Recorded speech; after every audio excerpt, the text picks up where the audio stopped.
Let's podcast. I'm Joe Giglio. That is not Joe Ovius. That is that Brownlow lady, Lauren Brownlow, in for Joe Ovius today, who's still in Detroit. Does he live there now? On a Great American Hockey trip.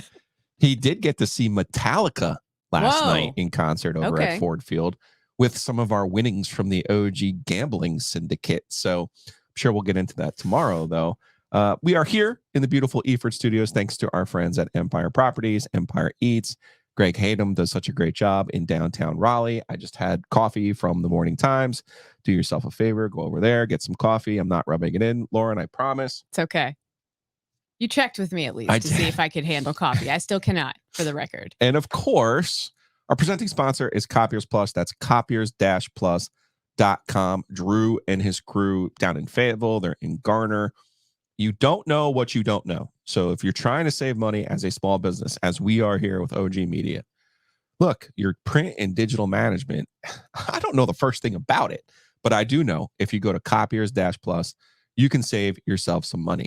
I feel like the ACC should go to copiers-plus.com in order to figure out not only their replay system, but potentially how their officials work each game, because there is a lot of officiating angst. There is a lot of consternation about North Carolina's 47-45 overtime win over Duke.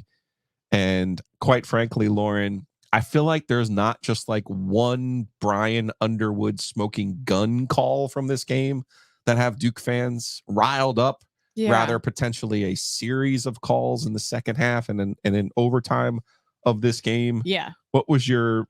I have one main takeaway from this game, but that's an off the field one. So what was your main on field takeaway from this game?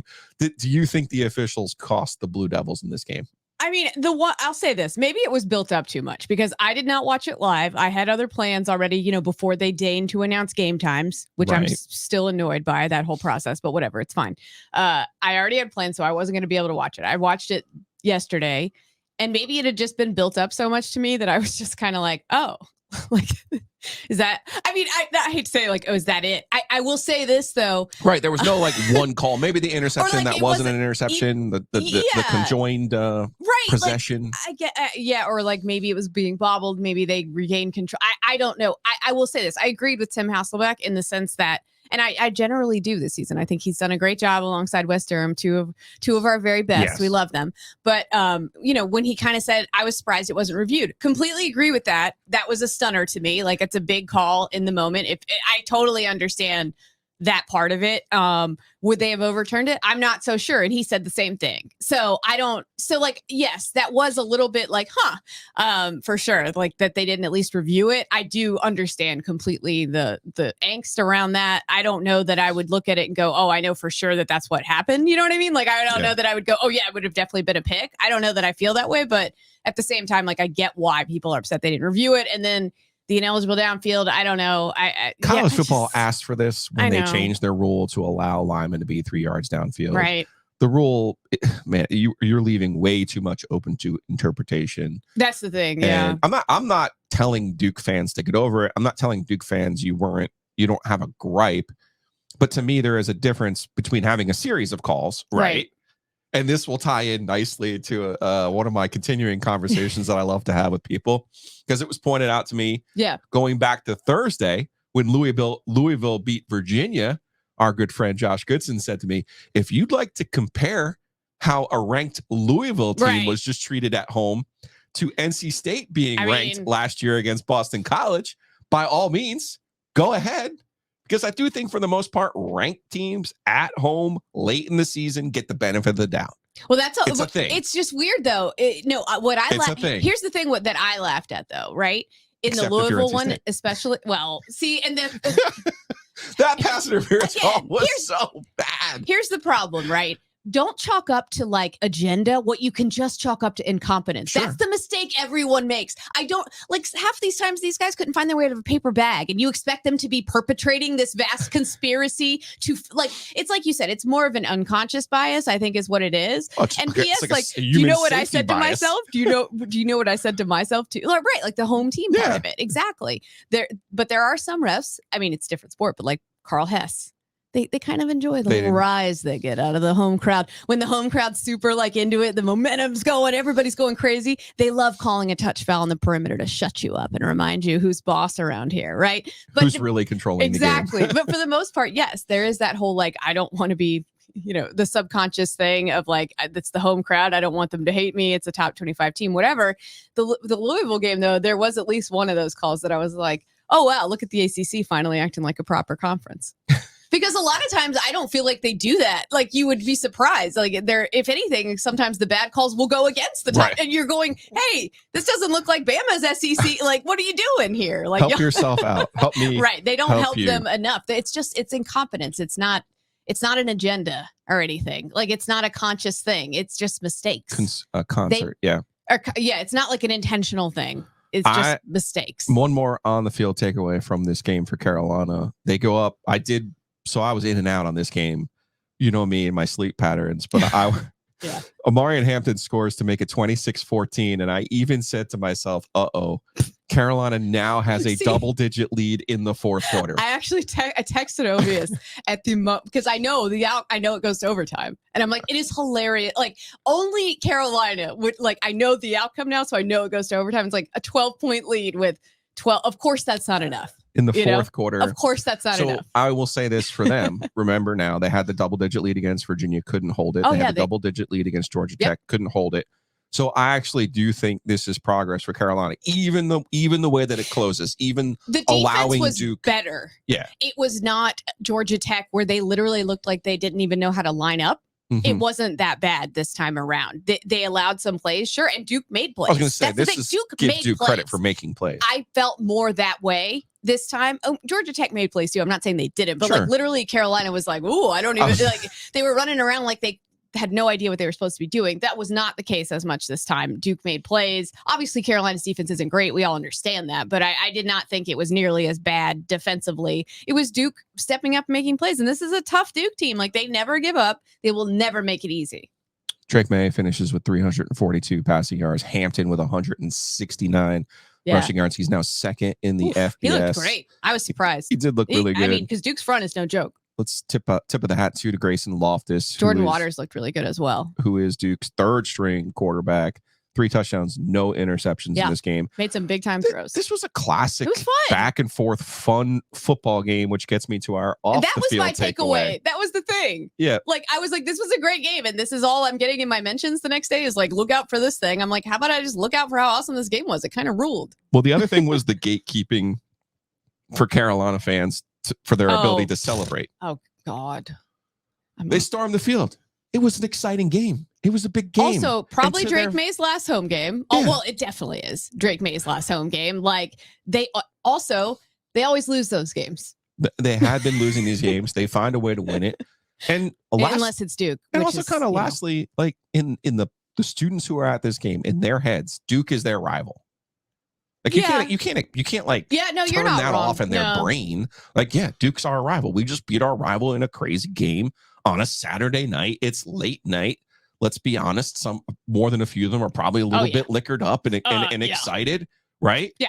Let people celebrate. Like I saw way too many people on my timeline. I can't believe you rushed the field. You're a double-digit favorite. This and that. It's like, oh, come now. Just let them have their fun. Obviously, college students should be wondering what the opinion of random sports media personalities on the internet is. Absolutely not. Who cares? I don't care. As long as they don't hurt anybody when they storm, especially other players. That's honestly my biggest thing. Punch anybody or do anything stupid. I've seen a lot of nonsense this year, especially like trying to take a selfie with a. I mean, I'm sorry. Someone's getting punched. But that's another conversation altogether. Different one. Carolina, by the way, stays alive in the ACC race with this win. I'll explain. I mean, technically, but I will explain how that works when we get to Hey Joe. All of our conversations in college football this year are brought to you by Wings Over. That's Wings Over Raleigh, Wings Over Chapel Hill, Wings Over Greenville. Ryan Malley and his crew do an unbelievable job. Lauren, you know how difficult navigating Hillsborough Street can be. if a restaurant had free parking in the back and you were able to order on wingsover.com and go and park for free and make it really easy and go pick up your food. Yes. That would be a really good thing. And not to mention the food is outstanding. The wings are amazing. So do yourself a favor, head over to wingsover.com and get yourself an order and get ready for the rest of this college football season. That wasn't the only news tangentially related to the Duke-Carolina football game on Saturday night. Okay. Let us strain for our transition here, Lauren, because it's fine.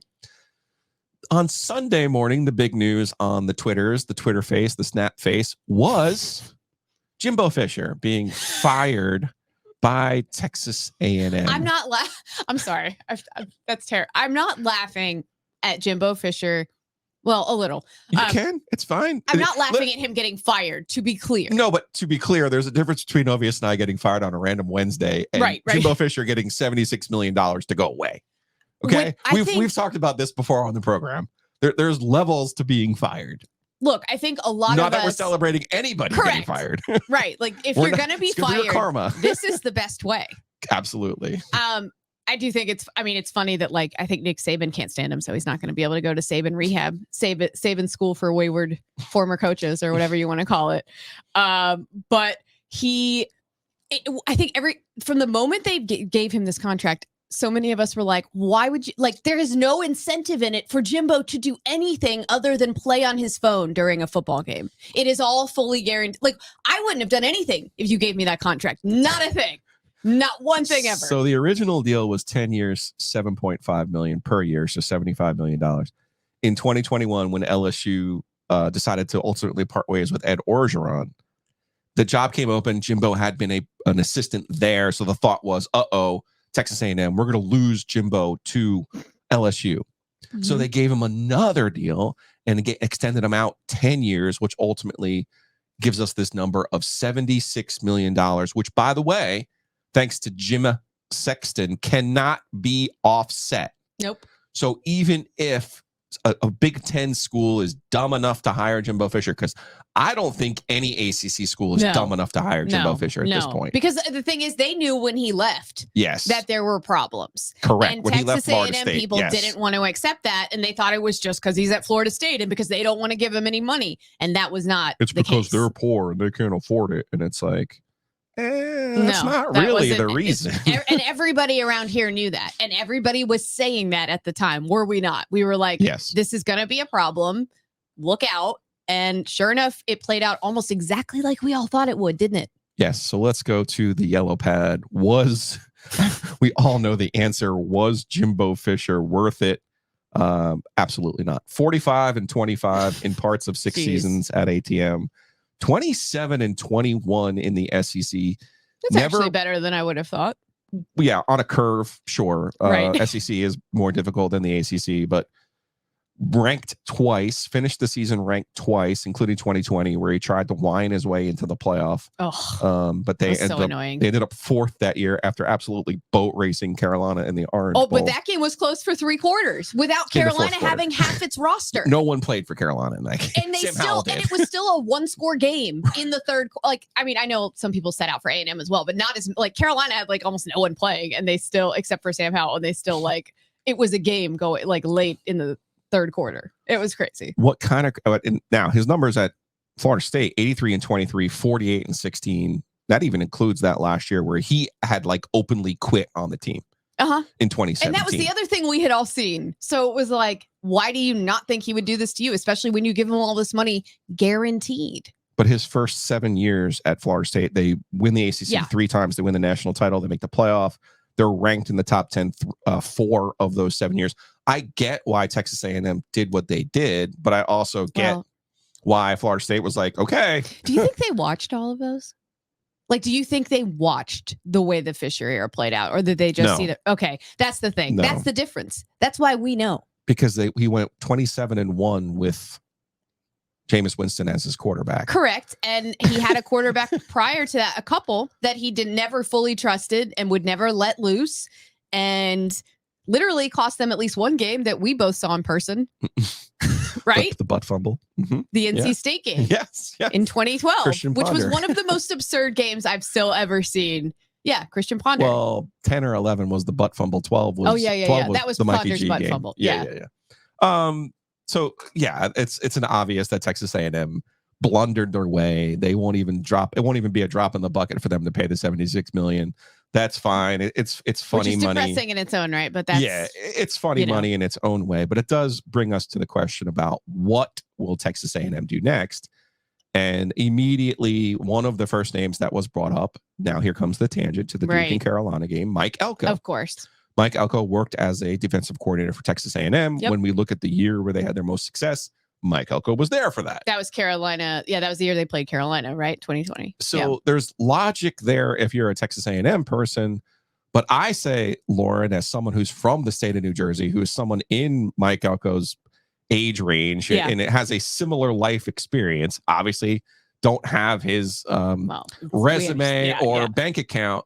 But I was pretty adamant yesterday on Twitter that I don't think Mike Elko will leave Duke, which is a low pressure Power 5 job. Right. Okay. We don't have his exact number, but I would imagine he makes between $5 and $7 million a year at Duke. Because remember, he got a new contract after last year. Mm-hmm. And the going rate is basically $5 million. Duke has more money than y'all think. Like, I don't think Duke's going to outspend Texas A&M. No, I'm not saying that. But I think he will stay at Duke. He will turn down Texas A&M if it is offered to him, because I think he's too smart to leave a good situation with security, security and a quarterback where he can make a little bit of hay and then have better choices than. And I get it. Nobody's offering me $100 million guaranteed. I get it. I understand that.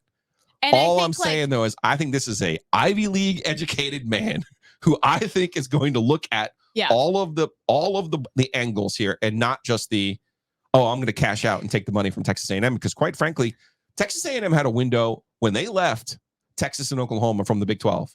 They had a window without those two behemoths, without their gigantic rivals. They got Johnny Manziel. They made a bunch of money. They hired Jimbo Fisher. Ultimately, they never won anything. I know. Yeah. And now that window's closed. Not only do you have to start dealing with Texas and Oklahoma again, but Alabama's not going anywhere. LSU's not going anywhere. Georgia's not going anywhere. So the chances of Mike Elko leaving Duke and going to Texas A&M and having success at the level that Texas A&M wants, I think it's a very, very slim margin. I agree. I tend to agree with that. I think the balancing act, though, that coaches like a Mike Elko, like a Dave Clawson, should a Dave Clawson want to eventually take a different job? I don't know that he would necessarily want that, but that's the balancing act. I think that coaches that do want a bigger, quote unquote, bigger job, right? That's the balancing act that they have to kind of like perform, right? Is like, okay, when do I leave? Because if you wait too long, then you don't get a choice anymore. Yeah. And don't misunderstand what I'm saying. I'm not saying Mike Elko is Duke for life. Right. And I'm saying he will have better options. I agree. Than going to Texas A&M, even for an obscene amount of money. Yes. I tend to agree with that as well. Like, I just don't, I mean, why would you want that in your life? Like, why? Why would you want that in your life when you have a situation that's a lot more manageable right where you are? Or even you could wait for a different job, a more desirable job, or not desirable. That's the wrong way to put it, maybe, because then there's all this talk about what kind of job is that? And people are getting all bent out of shape. I don't think I don't think you're stepping out of line by impugning Texas A&M for having unreasonable expectations, even with all of their advantages financially. I mean, I guess in a sense they did give Jimbo a while. 6 years. Yeah. I mean, that's a long time by their standards. That's a long time for a guy. Now, here's the other part where I feel confident about. I'm not claiming Mike Elko and I are great friends or hanging out or we even text. I'm not claiming any of those things. I would just say to you, Mike Elko grew up in the state of New Jersey, where I grew up, and very similar experiences. And we both played high school football and have like this, reverential belief in the Northeast a little bit, if you will. He also worked at Notre Dame. Right. A lot of people from New Jersey are either Penn State or Notre Dame fans. Okay. If this was Penn State, I think he's gone. If this is Notre Dame, he's gone. Now, could Texas A&M? No, not Rutgers. If Texas A&M were to hire James Franklin, then you're in trouble. Oh no, that's a new leader in the clubhouse for me for funniest hire they could make. That would be hysterical. Okay, but it's in play. I just also think like Texas is we saw this in basketball with Shaka Smart. Shaka Smart should have taken the state job after VCU and did not. Right. You see it a lot. Because he was sabotaged. Oh. He's the sabotage coach. Right. But he went to Texas and he learned right quick. Yeah. When you are in Texas, you play by the Texas rules. Right. You recruit the Houston AAU players. You don't get your tough kids from Baltimore. Exactly. You don't get your tough kids from DC and have great guards and play the way that you want to play. You got to play by Texas's rules. Mike Elko right now has coached up a bunch of Cutcliffe leftovers at Duke. A bunch. Yeah. And in a great way. Yeah, for sure. But and brought in some of his own as well. And he's played well in the portal as well. Mm-hmm. When he goes to Texas, all of a sudden you are on your hands and knees trying to get 5-star players from Texas, from Alabama, That's the thing, from LSU. Right? Like, and that is not a game I see Mike Elko wanting to play, like even for $100 million. I hear Texas A&M's money argument, and it does matter. Like, obviously it matters in college football, but like, I'm sorry, if I'm 18 and you're asking me, like, would I rather be in College Station to go to college or any of those places that are more high profile than you and in your same conference and geographically, like, you know what I mean? Like, it's just like, I don't know why people would think that, like, what would get me just because your fans are are so great? I don't know. Maybe everybody has good fans. Like, I don't understand why that, like, what would put you over the top then? Just because you have more money? Like, no. And just to shoot down one more tangent from this, because it was mentioned on my timeline, I do believe by a State fan, Jimbo Fisher is not going to Carolina. Okay. Mac Brown. Yeah, because they're saying, oh, Jimbo should go to Carolina. Well, listen, you know, I say Mike Elko. I say Mike Elko is very smart. Bubba Cunningham, also very smart. Yeah. So in the event that Mac Brown at 72 years old decides he beats, State in his last game and he wants to walk this thing off, fine. Bubba Cunningham is not hiring Jimbo Fisher, people. I promise you that as well. you might want to give Carolina fans grief for, maybe not being into as much football as somebody else, but they trust me, they know enough to know that would be a disastrous hire for them. No doubt. Like, are you kidding me? People would be furious. They watched them too. Yeah. Like I said, there is no logical landing point for Jimbo coordinator, Fisher. And that's it. Maybe a Big Ten team gets desperate, or a new Big 12. Jimbo to Minnesota. One of the new Big 12 schools, like I think Arizona and Arizona State just made new hires, so it's not going to be one of them. Like I say, there's not a lot of logical spots for him other than like some desperate Big Ten school. Do you think he has it in him to just like wait it out? I don't think he does. I don't these either. coaches, when they get out, the ego, they panic, and it's their ego, and they think it won't turn back to them. So they'll pretty much glom on to any port in the storm. Yeah. Something to follow as the season goes along. Housekeeping. People ask Joe and I often, Lauren, how could we help you in your OG media venture? And I always tell them, support the people who support us. Hayes Lancaster is the OG. What does that mean? Well, he was the first person with Mosquito Authority, Pest Authority to join us as an advertiser when we started this podcast 6 months ago now. Do you know what Wednesday is, Lauren? What's that? Our 100th episode. Aww. Your heart will be warmed, Lauren. Spoiler, my favorite coach and your favorite coach will be joining us on Wednesday. Who? His middle initial is F. And he has a belt that I enjoyed tremendously. Yes. That's Wednesday, though. Spoilers. Shh. Back to Hayes Lancaster, who supports us, Mosquito Authority, Pest Authority. Go check out bugsbite.com. You got moisture under your house. You got mice in the attic. It's not just spraying for insects in the summer. There's all kinds of issues. Hayes is the OG. Doesn't believe in contracts, but he does believe in saving you money. So go to bugsbite.com. Do yourself a favor. Take care of your house, which is your number one investment. And while football tailgate season is winding down, it is the holiday season. Lauren, I don't know if you're a turkey person or not for Thanksgiving. Are you a big bird believer? I mean, it makes me feel like I'm does eating it big have bird. to be turkey on Thanksgiving? It doesn't have to be, but I actually enjoy, like, if we're gonna do turkey, like getting the Popeyes one. Okay. That's really good. Okay. Well, they're not a sponsor, but the Butcher's Market is. All you have to do is look at the screen. The Butcher's Market has all of your alternative. It has to be a good turkey is the point I was trying to make. It needs to be a good quality turkey. It cannot just be any turkey. That would not just be any turkey, to be fair. The Butcher's Market has all of your alternative turkey needs, man. You want to go prime rib. You want to go New York strip steak. You want to do it up big. Go to the Butcher's Market. Also, anything this holiday season. Join the Steak of the Month Club. I'm telling you, people, All of the things they have at the Butcher's Market are only top quality. And speaking of top quality, have you seen the new satin jackets from Home Field Apparel? Yes. Oh my gosh. Those look incredible. They look amazing. I mean, how does one not for Christmas get your favorite dad, your favorite mom, your favorite person because we're trying to get Joe's dad the Miami jacket, because originally it wasn't issued. They had only had like the Big East and some Big 12 teams, but now they have Miami. So what we're going to do, we're going to go to homefieldapparel.com. That's perfect. We're going to use the promo code OG23. We're going to save 15% off on our initial purchase. We're going to get that bomber jacket for Hernando, no longer Ernie. He's IBM Ernie, right? I think I got that one right. So hopefully we got that one right.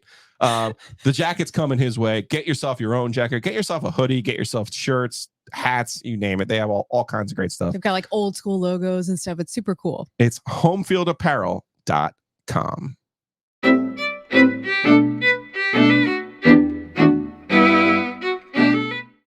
All right, Lauren, let's talk about the Wolfpack, because I wonder now, after 3 straight wins, after reinserting Brennan Armstrong into the starting lineup, after the way that he played in a 26-6 win over Wake Forest, are we now venturing into, in year 11, Dave Doeren's best work yet? Now that the Wolfpack are 7-3, because I had already forgotten that their starting running back also benched himself after 3 games this year in Jordan Houston. Oh, right. Their starting quarterback in November decided to bench himself. Sure. And here they are, winning football games in spite of losing their quarterback, in spite of losing their running back, in spite of some, I don't know. This is not a overly talented team, certainly on the offensive side of the football. I would agree with that. And even on the defensive side, I think this is a group that has figured out a way to eliminate its mistakes. They're running hot, though, right now. I think one of the best things about Dave Doeren to me is that, you mentioned the talent thing on defense, and I don't disagree, but I just think culturally what he's done over so long on that side of the ball particularly is like, I mean, they could go through like 3 starting safeties in a game, and you just know whoever the 4th is coming in there and it's going to give you good play.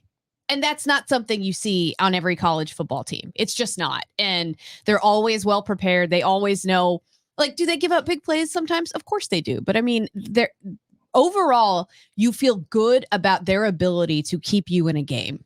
And I think that's incredible. Honestly, I think it's an underrated part of what his teams do. I understand frustration with the offense.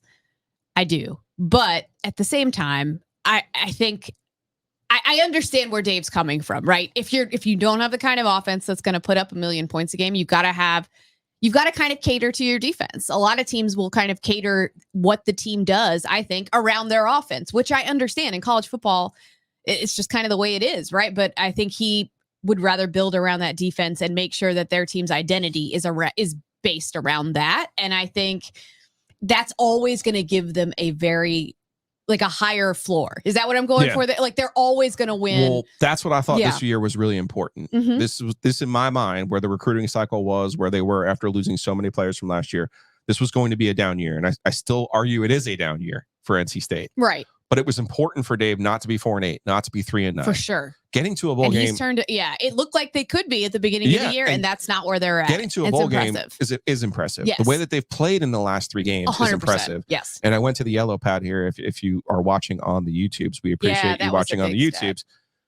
They're at the beginning of the season, they were giving up 20+ yard plays and 50+ plays. It's probably pretty rare for them. Think about the UConn game. Just getting gashed in that one. Notre Dame had 6 plays of 20 yards or more. It was just bonkers the way that they played against Notre Dame. I said at the time, the best part of those plays is they're fixable. When you give up a big play, there's usually a way to fix it, which Tony Gibson has done. If you look in these last 3 games, even Duke.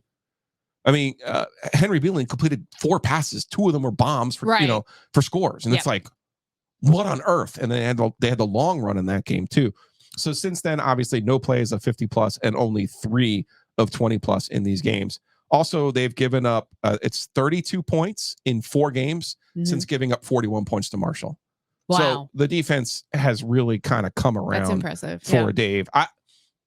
I know some people were eager to see how Dave would handle the messaging with MJ Morris. I had no problems with what he said on Thursday. Yeah. He admitted he was surprised, not in the sense that he didn't know it was possible, rather that after beating Clemson, Right. a team they never beat or rarely beat, Yeah. he, and then beating Miami, literally a team they've never beaten. Yeah. It was like, wait, you're going to shut it down now? When technically at the time they were still alive to make the ACC championship. Mhm. Obviously, they have a chance to make a major bowl game. They also have a chance to win 10 games, which these are things that don't happen often for NC State. 100%. So I think that was his surprise. I thought that was a good way to put it. He's trying to kind of not give us his full salty Dave take on MJ, because I as James Henderson and I discussed on Law of the Wolf podcast this week, there's a game of chicken going on here, because MJ Morris is like, we're redshirting, but we're staying. And so State's kind of like, listen, we're not going to be able to raise a single cent for you in NIL after you made this decision. He's playing it. He's playing it fine. Yeah. He's doing a great job. And that's you know what? I was going to say, let's give Dave credit when he gets these things right. Dave, I feel like, has made a ton of so much progress since the moment he was hired in that way. I mean, he's come leaps and bounds from the dude who was complaining about fall downs. The cupboard being bare, the Boston College. Honestly, after his first game, he's complaining about fall downs against a mid-major they barely beat. And I'm sitting there like, are you for real right now, dude? I'm sorry, but it's fine. He has not been that guy. And I think it's helped instill basically whenever, and remember, it was always a lot of harping on the injuries and all the things that went poorly, which I understand. You have to defend yourself a little bit as a coach and kind of give everybody the full context for what you're dealing with. Right. But he does, I think he does that a lot less now. And he's really cultivated an attitude on that team that has been contagious, which is all right, we got hit in the mouth, something bad happened to us. Don't care. Let's keep it moving, because that's who he is now, and I think it's really trickled down to everybody on his team. I've always felt like you can feel how much genuine love and care he has for his players. And that's something that I've always really, really liked about Dave. And they would run through walls for him, and I think that's awesome. I think it's great that attitude now is basically okay, somebody got hurt, whatever. Guy behind him's going to be just as good. He's prepared too. Go get him. It's awesome. I know some people get mad at me, or they think not being genuine when I point out things that I think are positive. Now, I've been on this messaging thing since the Duke loss. Yeah. Because I thought Dave hit it on the head in that post game. We're beating ourselves. We have to fix that. Sure. And they have. The penalties are down. The turnovers are down. The defense is up. Okay. I said this on Saturday after they beat Wake Forest. Wake Forest, we're going to get to here in a second. Wake Forest is bad. I was going to say, we do need to, yeah. Wake Forest is bad. Yeah. And I even said during the week before this game, this is a game that NC State should win. Yes. And this is NC State's kryptonite. When you use the word should and NC State, no, I agree. They so almost it's a big deal invariably fail. And it's a big deal that they didn't Correct. convincingly. Yes. And not only that, they're 3-0 and should win games this year. Ooh. At Virginia, Marshall at home, which was touching. Both Virginia and Marshall were touch and go. They controlled this game from the absolute jump. They did not play with their food. Does UConn count? UConn probably counts, because doesn't it? UConn was a bowl team the year ago. You're on the road. You're now they're just horrible. But I think it's a game they were going to win. Right. And I wasn't. But I hear you. Yeah, I wasn't great the way that they played in that game, but that wasn't okay. Marshall. But they still won the should win. Is what I'm saying. Marshall, they lose that game, the season's over. Yeah. There's no bowl math unless that you're works Virginia for you. Tech. Yeah. So for me, that is genuine progress to win the games 100%. That yours should. And some people are like, no, that's not Dave's problem. Is he can't punch above his weight. I just wanted to. I don't under, I've never. That's my thing. That's my critique of Dave Doeren. That's always driven me the most insane. Oh, I'm sorry. Would you rather go back to the days when y'all would beat Florida State and then get housed by Virginia the next week? Right. A 1-win Virginia team or something? No. Why would you want to go back to that? That would make me more insane, to be honest with you, as a fan. I'd be like, how can you beat them but not beat them? So I presented this mental exercise because I think if Dave had won these should-win games, we have a completely different view of his tenure. Are you ready? Okay, I'm listening. Boston College 22. That's last year. That gives you that's the one that always gets pointed to when you point out that Dave wins most of the games he should. Yeah. But that also gives you a chance to win 10 games, which hasn't been done, right? And it was obviously a very winnable game. Miami 21 was on the road, but I will argue that Manny Diaz was so incompetent that there's no way this should have cost you, and it did. This is a game that hurt them. Yeah. So, and plus they dropped a bazillion passes. Miami basically They always quit drop the passes next against week. Miami, don't they? They really it's a do. thing. Wake in 18, aka the Jamie Newman game, where Wake was missing like 12 starters. They were a 3-touchdown underdog. That was bad. That also gave them a chance. They were at that time, they were number 13 in the college football playoff rankings. Remember, that was even before Boo was on the committee, because Debbie was there. Like, that was one of those, like, why does the committee love NC State so much? Like, it was unnatural. Like, they were like 10 spots higher than they were in the AP poll. They lose that game. Obviously, they end up not winning 10 games. South Carolina 17, the opener. Oh, that one, yeah. Rochambeau is the coach, and he's terrible. His players hated him. They couldn't win a game, and they were outgained by 500 yards. And still, that was bad. And still, Debo Samuels does Debo Samuel things. I mean, to be fair, yeah, we came to understand that Debo was pretty good. Was very special. But yes, the way that game played out. And then ECU in 16, the Scotty Montgomery team that literally did not beat another Division 1A team. If you flip those 5 games, we have a completely different view of Dave Doeren. So I say progress, winning those games he's supposed to win this year. Now 7-3. They close out at Virginia Tech and then Carolina at home. They're interesting games to me for them, but for different reasons. Totally interesting. I love the situation that Brennan Armstrong's in. He'll be fine playing against Virginia Tech. Will he? I think he will be. And he'll be fine playing against Carolina, because I think his career highs have been against Carolina, if I'm not mistaken. Well, add him to the list, dude. Get in line. I understand. So, but quick, what happened to Wake? Because this was really the first time this year I was able to sit down and like kind of watch them with any kind of closeness, and their offensive line is awful. It's really bad. I will admit I don't watch as much Wake as I do of the triangle teams for sure, but I do follow a lot of Wake people that do a great job of following it. So I think the offense is the biggest issue for them for sure, and quarterback play, and not having a quarterback. It's kind of sort of a miracle that they're 4-6, right? I mean, they only have one league win. Actually, their defense is the kind of defense that they would have longed for when they had Sam Hartman. But so it's kind of like, I guess State's had something similar happen. Like after Phillip Rivers left, there comes the defense. It's that kind of a thing where like now their defense is closer to where they would like it to be, but the offense is a mess. And it's a big problem. Yeah. I'm surprised to see them like this. I do want to give credit to Dave Clawson, though, who I've always liked. Yeah. I think is a really good. I still think he's a really good coach.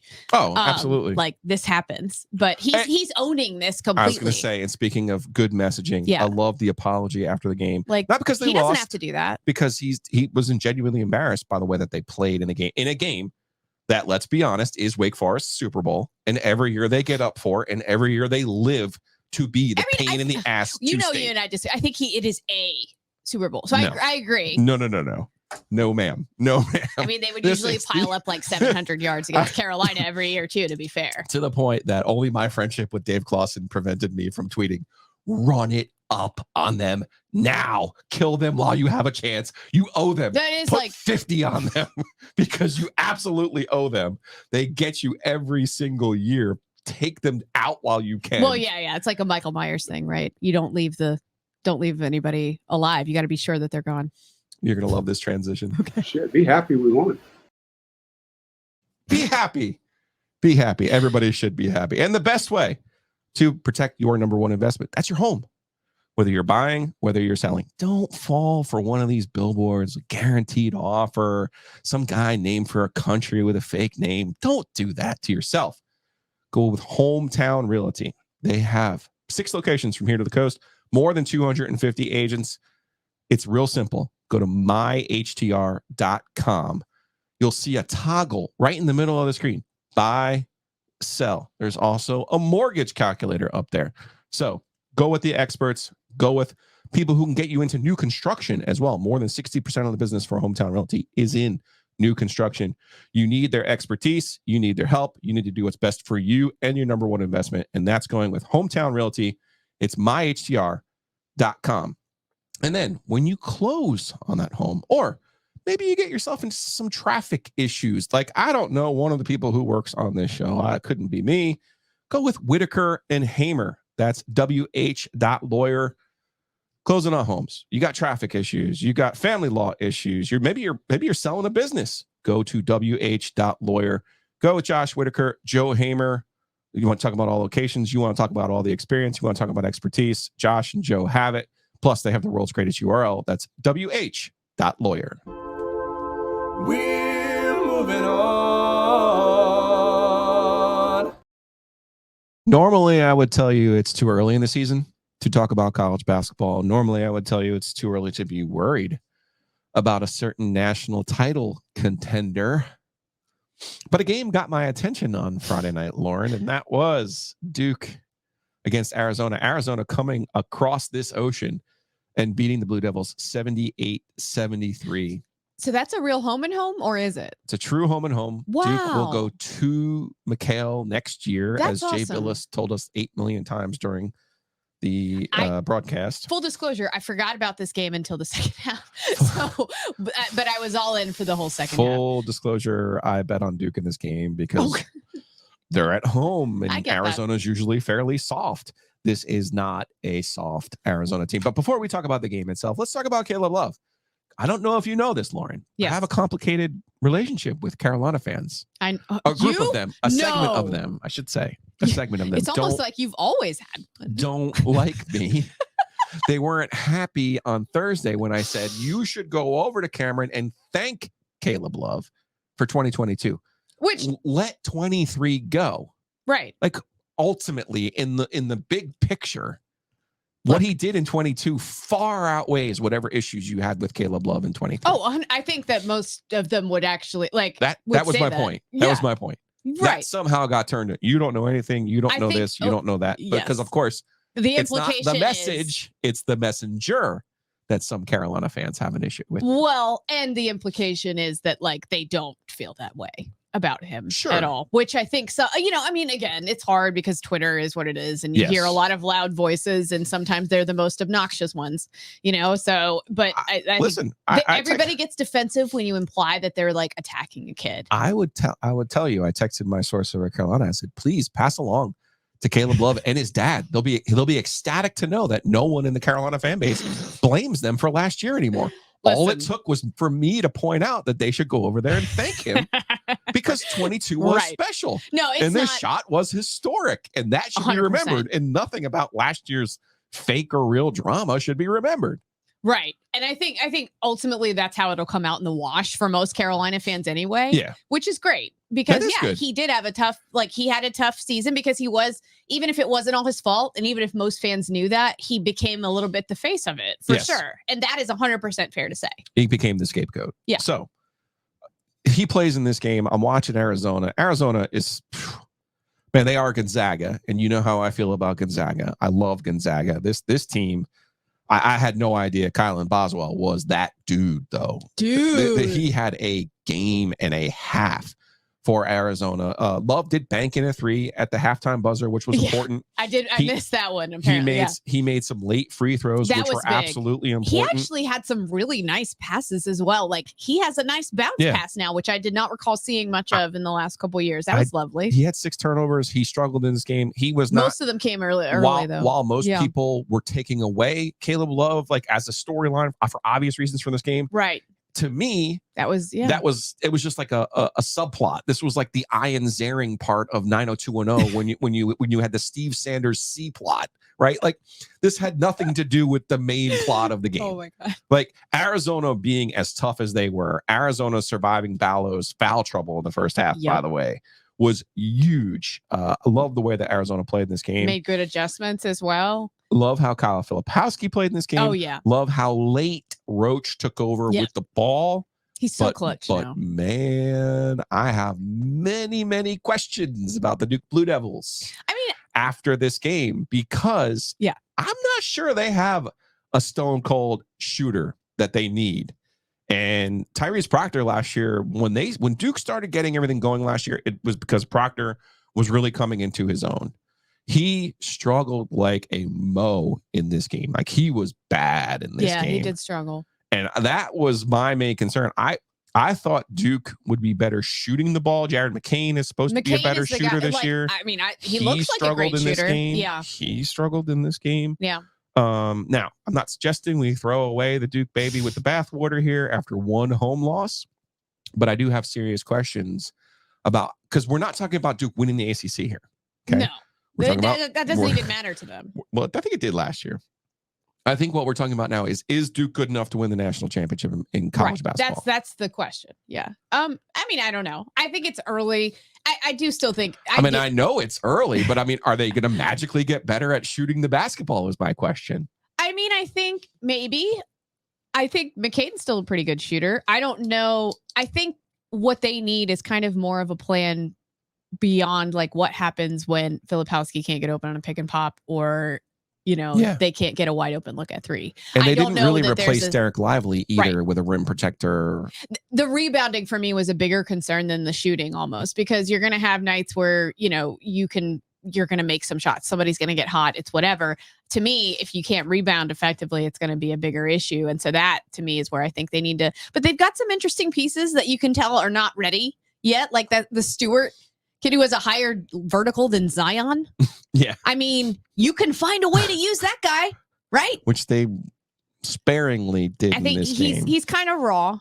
But I do think they have some interesting pieces that if they can, get them fully incorporated, which will take time, then I'm ready to reevaluate. But I hear you, because the shooting was a concern, and it's definitely going to stay one as long as they don't make them. We also saw on the women's side a team win a game where that might indicate they might be good enough to be there. Look at in the Westmore. End. Westmore, NC State, they beat UConn 92-81 over at Reynolds Coliseum in a raucous Reynolds Coliseum. Our friend Luke DeCock even texted me like, the men's team has to figure out a way to get over here and stop fooling around. Well, that's the conversation, right? Yeah, I mean, but you know why that's not going to happen. I know. But he's like, the crowd is absolutely keeping this team in the game. But Sanaya Rivers with 33 points in this game, 92-81. She had an unbelievable game for the Wolfpack. Yes, Paige Brooker's back for UConn. Yeah. She single-handedly eliminated them 2 years ago in the NCAA tournament in the quote-unquote neutral site game.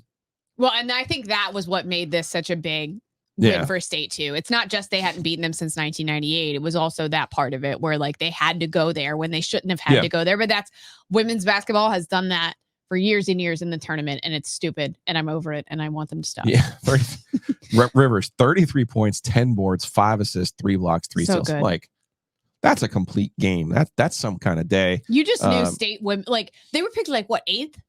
In the ACC? So remember, West wins the ACC 3 years in a row with one group. The core group, right. And then last year, they beat struggled. Iowa early. They struggled. And you're like, oh, it's going to be okay. And then they kind of sort of fell apart. Yep.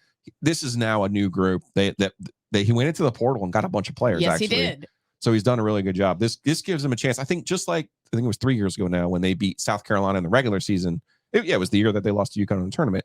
When you beat UConn or South Carolina during the regular season, it puts you in a position, gives you that kind of confidence, gives you the kind of mindset that like, wait a second. If we can beat those teams, we can beat anybody. And listen, I've covered women's basketball long enough to remember the days when, I mean, I don't cover them as much anymore, obviously, but I used to back in the day. Oh, and Duke was trying to break through, and UConn and Tennessee were just regularly Carolina smack too, them down. with like Ivory Lotta and those teams, like Tennessee and UConn were both right there as like these huge stumbling blocks of like, you're not getting past this. And that just was what it was. And now everybody's gotten better, and it's awesome.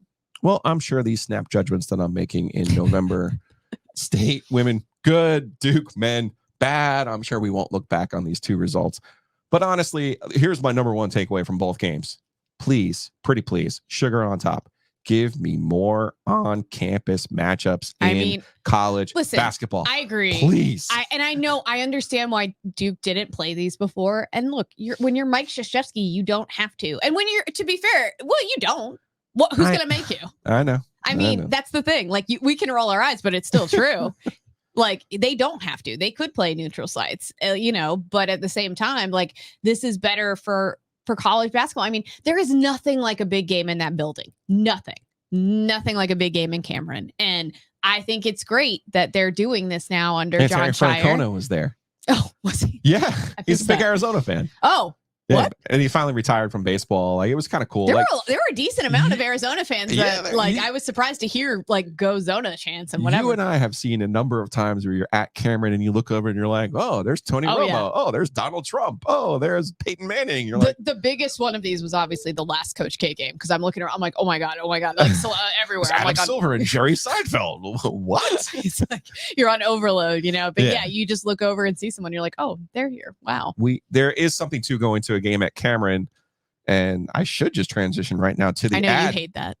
No. I don't like going to Cameron now because I've been.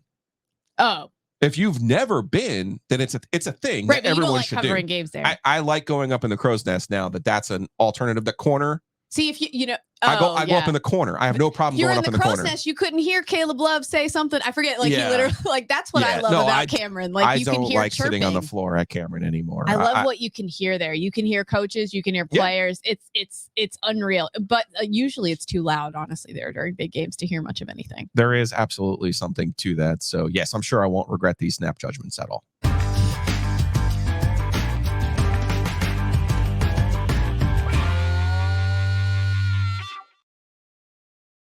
Speaking of snap judgments, is it time to give up the ghost?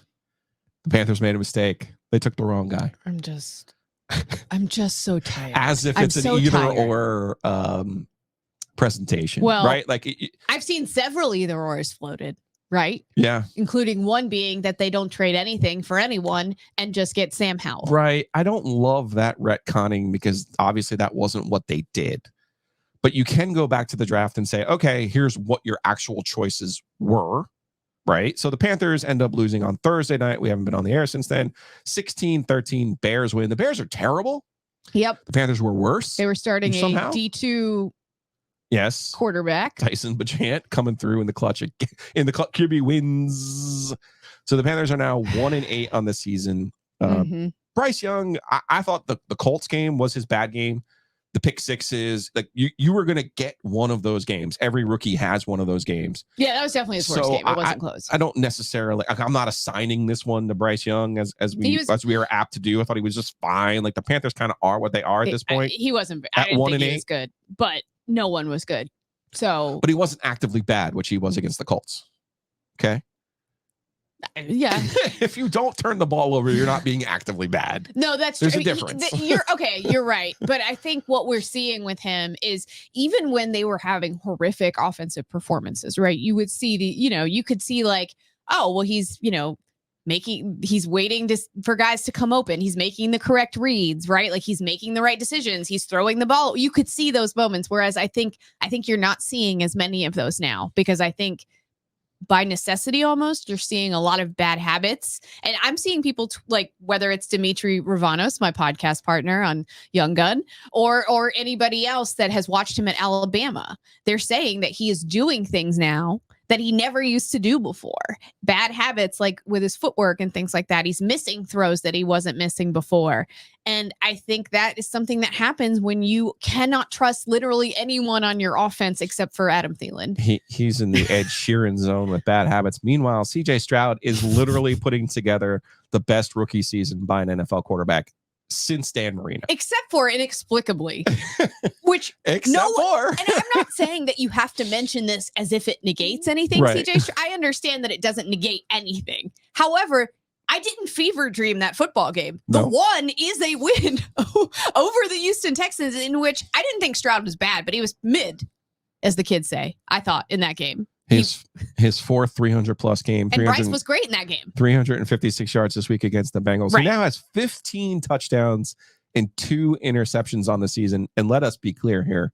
This is not a situation where he is Brock Purdy playing with the best offensive line and weapons around him. This is not Tua Tagovailoa. No. This is a guy dragging the carcass of a Texans offense. Let's not. I mean, he had so much more time than Bryce, even in the game they played, that I was like, whoa, Bryce must be watching that and be jealous of how much time he has to throw. So I will say I disagree a little bit there. I don't think he's loaded by any stretch. No, I'm not saying Tank Dell is the answer here. Does he look better than anyone the Panthers have trotted out? That's fair. But I'm sorry. look, just use their eyeballs, if nothing else, right? Like, it's like, look at who the Panthers are trotting out there and what they're producing versus what he's getting from his skill guys and the O-lines for sure. One looks better than the other, but that's, I thought they should have taken CJ Stroud, but I would not have predicted that he would have 15 touchdowns and 2 interceptions as a rookie. This isn't me saying that they didn't make a mistake. All I'm saying is that I think we need to take these things in full. Do you think CJ Stroud would look awesome with this offense? Because I don't. That is the question. Who would look good with this Panthers offense? I think you and I are in agreement. Yeah. Rookie Cam. Yeah. Because he would be able to drag the carcass. He would have brutal games for sure. But he would be able to run and do a little bit more with his feet. And he was ridiculous. Yes. I think Lamar Jackson, because he's used to that too. Who they could have had. But see, that's the one that I'm like waiting for people to shout about because that is a franchise quarterback, and we all know that by now. Yeah. So you wanted the franchise quarterback, well, the person who was worth giving up the picks for. Right. And then I think you and I are also in agreement. Rookie young Russell Wilson, who ran for his life and could make plays with his feet, right, and extend plays, might also have a chance with this group. But like that's the list. That's like 3 quarterbacks in the last like 20 years. So what are we talking about? Right. And I'm not saying they didn't make the wrong choice. Like obviously he's looked way better, and when they were making the decision, I was like, I don't know. Like to me, Stroud looks a little better, but I don't know. You know what I mean? Because you just sometimes you never really know. I guess it's the second part of it that is what's getting you a little bit going a little bit as a Panthers fan, in the sense that it's what they gave up for him. Right. That's my problem. It's not just that they made him over Stroud, because I think the mistake we make is thinking that Young and Stroud can't both be good.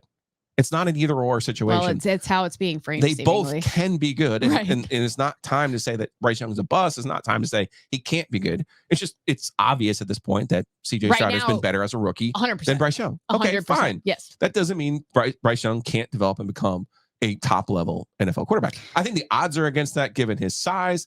I think the odds are against that given what is around him and who his coach are. Yes. But that's kind of a discussion for another day. The owner. But I do think, and this was my concern when they made the trade, they gave up a lot for this pick. And that's where, like, when I see the Sam Howell discussion, if you frame it in the sense of they could have had Sam Howell and that's it, I can't hear. But if you frame it in the sense of like they could have had Sam Howell and not given up those picks, it's at least something I'll listen to. Is that a long-term answer though for either franchise? Like that's still debatable at this point. I know Sam's playing great and good for him, but I don't know that that's the long-term answer for the Commanders, or it would have been for the Panthers either. So. Yeah, I'm not willing to go back and retcon. And I love Sam. Yeah. Like I'm happy for him. It's awesome. I thought the Panthers were going to take him, to be perfectly honest with you. Not in the first round or second round, but the Panthers got themselves in a situation where they were burned by mid to late round picks, right? Like Will Greer and Matt Corral and all these. It's like they made mistakes. They actually took Matt Corral instead of taking Sam Howell. I remember. So it's like, and they traded up to get Matt Corral. Like they've made plenty of mistakes. That's not the one I'm willing to go back and retcon. I will just say this: I don't want you to waste all of your bullets because we have Young Gun coming up. If you haven't yet, don't you worry. If you haven't yet, check out Young Gun, OG Media podcast, Lauren Brownlow, Dimitri Ravanos. Check them out. It's very specific. People always say to me, "What is the most freeing thing about your own podcast?" And I tell them, we don't have to do bullshit national stories. We want to hyper focus on our teams and the things that we care about. We do that. You want to talk about hyper focused? You people have a podcast about Bryce Young. Well, that's amazing. And the Panthers, yeah. I mean, it just so happens to be the team that he's on. Yeah. It's amazing. I love it. So go check it out. Apple, Spotify, the Googles, you name it. Young Gun is there. And of course, every time we talk about the Panthers, it's brought to you by Graffiti in downtown Cary. Joe loves the bourbon. Joe loves the Tuesday break even night. I just love Sunday. You can go over there, drink a beer flavored beer, and you don't want to watch the Panthers. Fine. There's other watch all of the other games. 100%. And I'm like, I'm not like super ADHD. Like I don't love the red zone thing, but I do love being able to like look at like, okay, I've got Amari Cooper on my fantasy team.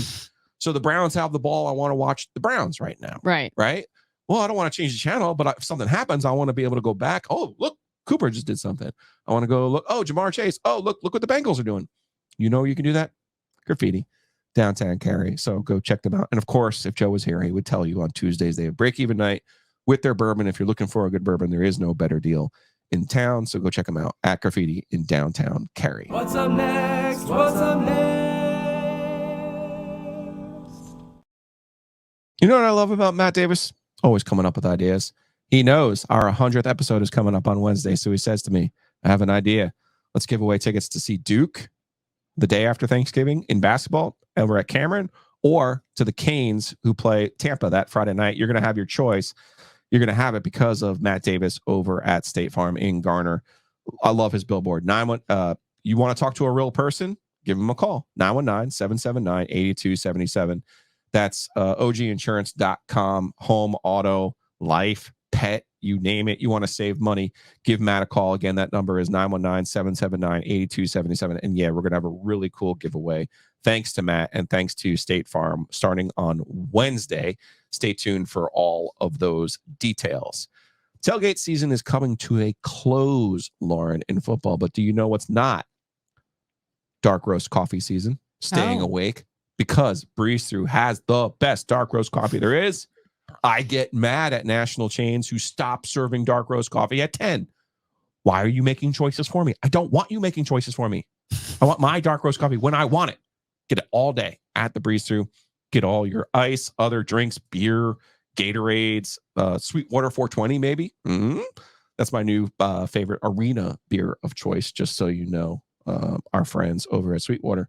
Because, you know, I have very specific tastes when it comes to beer. Yes, I do. Breeze Through has you covered. All of your beers, all of your coffee, sweet snacks, high protein snacks, you name it. Breeze Through has it. Go check them out. Breeze Through Markets, obviously the home base there, right on the corner of Edwards Mill and Trinity. Or I stopped at the one on 4042 over in Garner on the way back from the beach this weekend. So wherever you are, there's a Breeze Through there to take you on your way.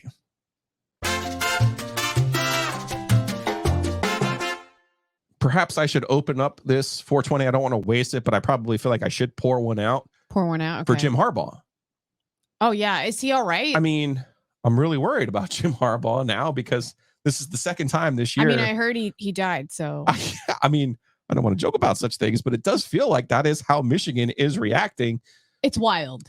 It really is. Or actually, you know what? It doesn't feel like he died. It feels like he's been unjustly imprisoned or something. Like he's a political prisoner. Nelson Mandela. Yes. Jim Harbaugh. You know, shaking hands. I'm imagining them Predator style. waving at him in his tower where he's been isolated. It's what are we doing? We need to calm down. Let's unpack this story just a little bit. We'll add a little context because you texted me over the weekend. You're like, we are talking about Harbaugh, right? And I was like, yes, we will. Because it's all very funny to me. In part because it was at least broached by the Michigan people that they might be interested in leaving the Big Ten because of this punishment to their football coach. So if you've been under a rock and perhaps you haven't been following it, Jim Harbaugh began the year with a suspension from the school via the NCAA based on what he did during COVID, when you were allowed to either practice, not practice. Also, were you allowed to have recruits, not have recruit visits? So he was suspended for the first 4 games of this year. Michigan obviously won all 4 of those games. And Michigan made that decision. Michigan ultimately made that decision. In the interim, it comes to light that a staff consultant for Michigan, Connor Stallions, a Marine, has been practicing his own college football espionage by buying tickets with his own credit card. You can do a veritable Where's Waldo, as people have been doing, of finding him at various football games. It's also funny that, you know, those FOIA requests that normally take months are being turned around right quick. Oh, yeah, Connor Stallions bought tickets at our game. Oh, yeah, we have a Connor Stallions at our game. So anyway. Weird. If you hadn't been following, so Connor Stallions, the staffer, has basically been going to games in advance, which is against NCAA rules. You're not allowed to go to an opponent's game in person. Don't ask. You can scout all you want online and the video part too, right? So he was building an elaborate scheme to steal signs to try to help Michigan win football games. It's partly a money thing, I would imagine, because the smaller schools can't afford to have. There's also a proximity. There's a proximity to it. So he ultimately broke an NCAA rule by going to games and scouting in person in advance. Yeah, Michigan has since parted ways with Connor Stallions, who was making like $55,000 a year. So what? This week, Which though, is suspicious in its own way, but that's this week, whatever. though, the Big Ten took it upon itself to suspend Jim Harbaugh for the remainder of the regular season, which included Saturday's trip to Happy Valley. Michigan ends up winning this game. That was a surprise for me. It was too. Michigan ends up winning this game 24-15. They did not attempt a pass. The game was not as close as that score would indicate. In the second half. Yeah. Michigan did not attempt a pass. At one point, they ran it 21 times in a row, I believe. Yes. It was bonkers. I personally think, and I have been saying this all along, big shouts to my brother-in-law, Christian, for pointing out to me, yeah, I've been saying all along, this year feels like big Goodell, Tom Brady energy. Michigan wins this thing, and they're going to have to hand the trophy to Harbaugh. Sure. Took Christian to point out to me, yeah, Tom Brady's a Michigan guy, you know. And I was like, of course. And I mean, Patriots fans did have a somewhat similar reaction at the time, too. Yeah. Of like, we are being persecuted. Yeah. Like, so you and I, longtime ACC people, first thing I thought of during this, because you remember during all of the Carolina junk, as our friend Roy Williams liked to call it. Yes. There were a lot of state people. There were a lot of Clemson people. Let's not impugn the Wolfpack here. There were a lot of Virginia Tech and Clemson people who were like, the ACC needs to punish Carolina. That's who needs to punish Carolina. Felt that way. Right. They're still hanging on to. And I always felt it was apocryphal, but it really did happen. The ACC did punish a Clemson over a Danny Ford issue back in the 80s. Like literally, I think, wasn't it 80? Yeah, I don't want to go relitigate all of that, but yeah, I thought it was always far-fetched to think that a conference was going to punish one of the schools. I for whatever reason, I just didn't think that would happen. Enter the Big Ten and Tony Petitti. When I guess everyone gets mad enough at you. And I loved Michigan's response. Ward Emanuel, their AD, was like, okay, this is the standard you want to set? Fine, which led us to Michigan now putting their best Florida State Board of Trustees hat on and being like, well, fine. We'll just leave the Big Ten. You don't want us? We'll go do something else. Right. And you were like, it's just like when my kid threatens to run away. So maybe the long game is Jim Phillips bringing Michigan into the fold.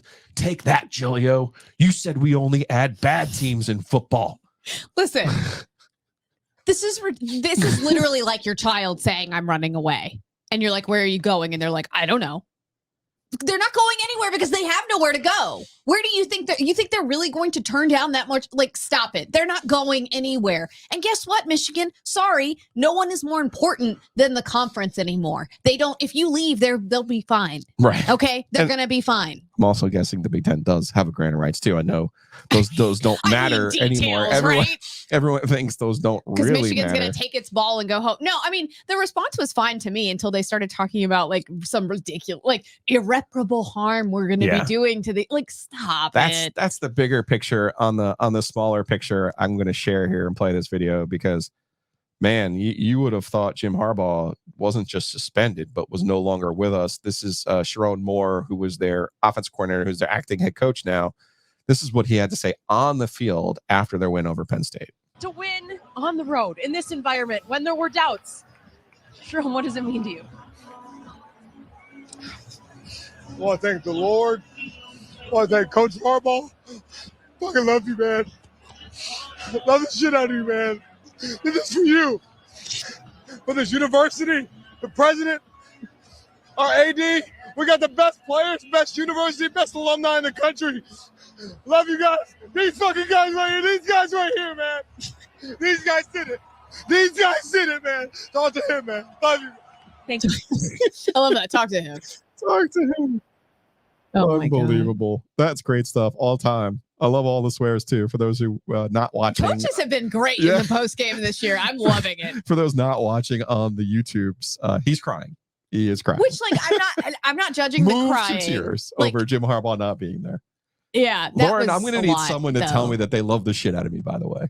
Oh, life goals. I love the shit out of you. I love the shit out of you. It's great. It sounds awesome, doesn't it? It's like, oh, thank you. That's like extra. It's a little bit incongruent, but it feels right though for some reason to say that. It does feel right. No, I mean, like, it's a little much. That's all. Like, it's fine. You won a game against a team that never beats teams better than it. Yeah. Ever. Now, it was a big game. It was their best win of the season, and they looked incredibly impressive. The reason they ran the ball that many times is because every time they tried to drop back and pass, Penn State's excellent defense was in J.J. McCarthy's face, and so they did the smart thing and were like, well, we're not going to pass it then, so that you literally have no chance to win because your offense cannot do anything. This ends with them winning the national championship, right? That would entail the Big Ten winning in the college football playoff. It would. So I don't know. Well, who else is out there? Are you on the Oregon bandwagon? I do like Oregon a lot. Even more than Washington. Look, do I think they deserve to be in more than Washington? No. Okay. I will say. I mean, they're going to play again, so I don't think we'll have to get into this TCU Baylor existential crisis that we got in the first year. This is where I get, I mean, and I know the college football playoff committee gets sucked in with this too, even if they don't always admit it. That's where the eye test thing for me, I'm like, oh, I get that now, because they're just a killing machine, Oregon. Like it's unreal to watch them play. And Washington has had some trouble, and so is Florida State for that matter, in staying undefeated. So, and that's not a knock in and of itself. Washington is also very good. Florida State is also very good, but when you have a Michigan that's been killing everyone, and same with Oregon, like everyone else anyway, besides Washington, like it is kind of, it sways you a little bit. Plus he loves to go for it on fourth down. It's a dynamic offense. Yeah. And it's hard. I get a little sucked in there. I'm looking forward to this playoff. Georgia, don't forget Georgia. I think Georgia's good. I think they're going to end up losing to Alabama. You think so? You can't get rid of Saban as much as we want to.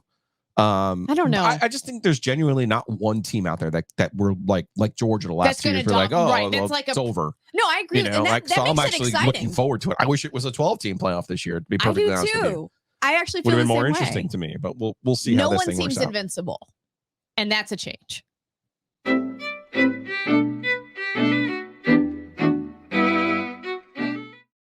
Get out of here with some Hey Joe questions, some real, some not so real.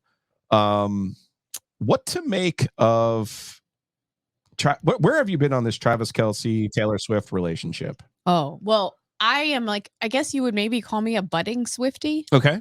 I have some very good friends who are, and so I'm getting into the music more and more, and I definitely enjoy her and like her songs. But I'm on a text thread with two girls that women, I don't want to say girls, that update regularly about what's going on with Taylor Swift. So I was getting those updates as fast as they were happening on Saturday night, and was with another one of them. So we were like, oh my God, like watching the videos of like them making out and everything, like her running to him backstage, and like the lyric change, of course, was a huge story. Here, I have the lyric change. The kiss though. From the concert. Fire. Let's see if it'll work.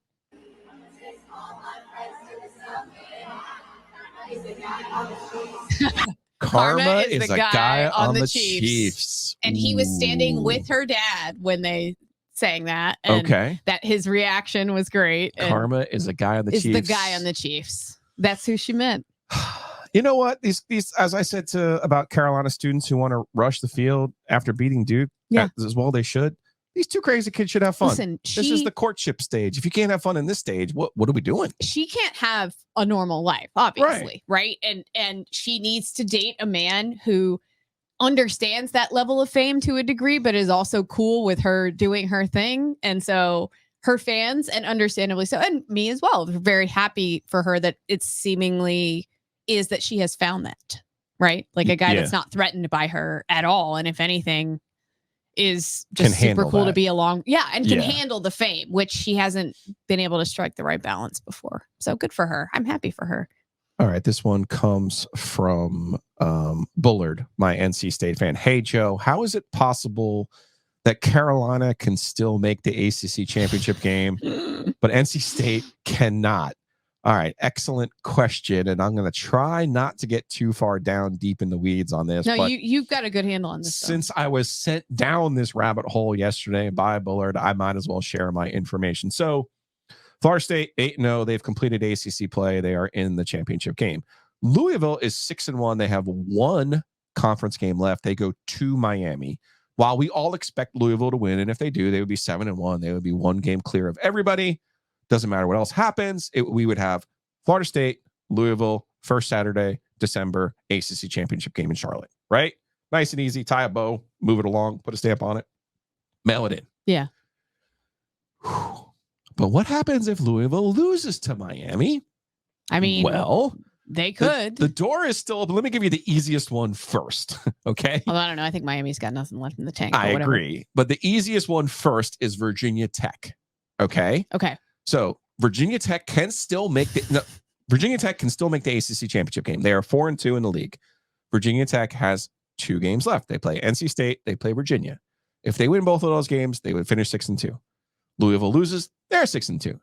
Virginia Tech lost a head-to-head matchup to Louisville. If it's just Louisville and Virginia Tech, well, obviously Louisville wins the tiebreak.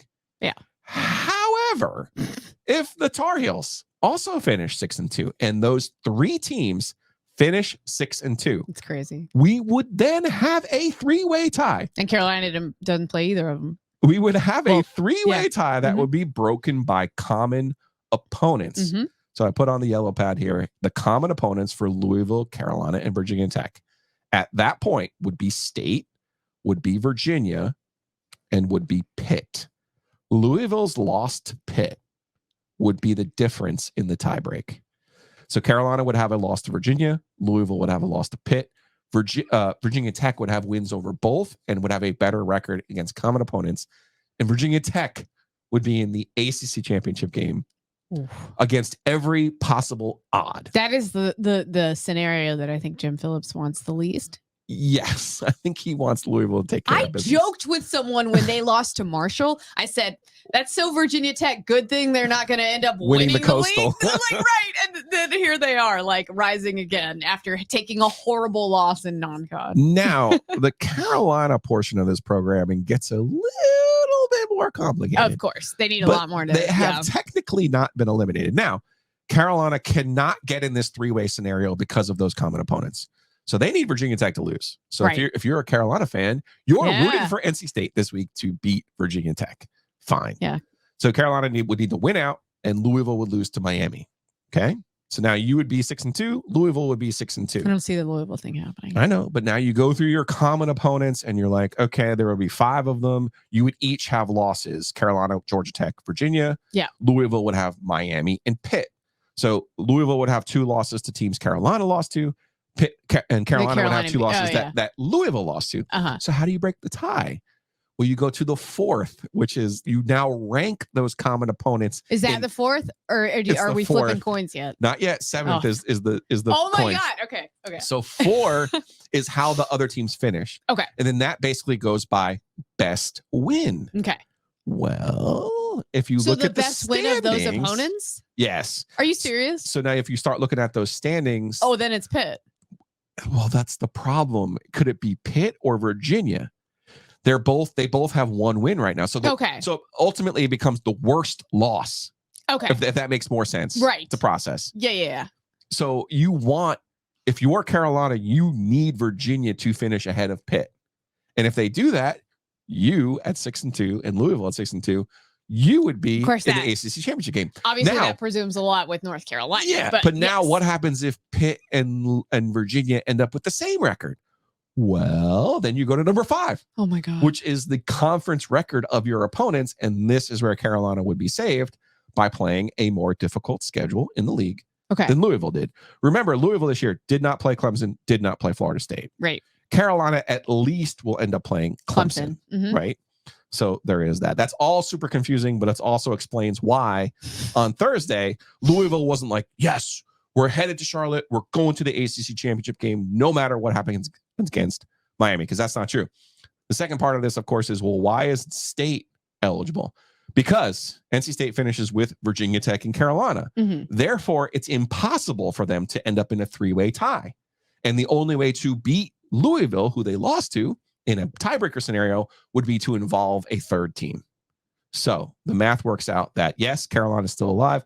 Yes, Virginia Tech still alive. No, NC State not alive. You have all that straight now? I think so. How is it more confusing without divisions?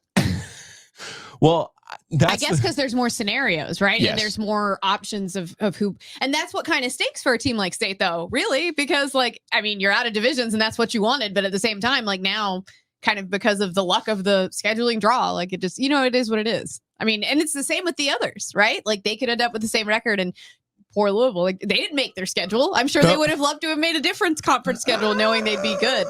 I don't know. Well, maybe not. No, that's the other thing. But I think I'm with you, though. I think Louisville wins. I think Miami's done. I don't think Carolina wins both of those games remaining either. So, I mean, they could. I just don't think they will. Everybody plays the Super Bowl, Lauren. Well, how many do you get? One. Well, which do you think theirs would be? You think Clemson? I mean, I could see that. What? I think Mac beats the Wolves I don't think so. and walks it off. We disagree. I think Mac beats the Wolves and walks it off. No. They don't. No. We'll write it down. How often has the more talented Carolina team on paper, right? One. Yeah. Yeah, it's rare. Since like 2005 or so? You have to go back to Mac 1.0 to. Or Fedora. Yeah. Fedora got good at that by the end. Yeah, he did. Butch Davis didn't do it. No. Like it just doesn't. Mac had a couple years, but State was bad. Yeah. The last two games are kind of inexplicable. I'll give you that, but we'll see what happens. We'll see. Check out Lauren Brownell, that Brownell lady in Young Gun, the podcast about Bryce Young and the Carolina Panthers. Lauren, appreciate you sitting in for Joel Elias today. And again, if you're on the YouTube, subscribe, hit that button, all those good things, leave a comment. Appreciate everyone out there. And of course, on your favorite podcast platform. 5 stars only, positive vibes only. Joe Ovius will be back tomorrow. And then we have episode 100 on Wednesday. Get hype.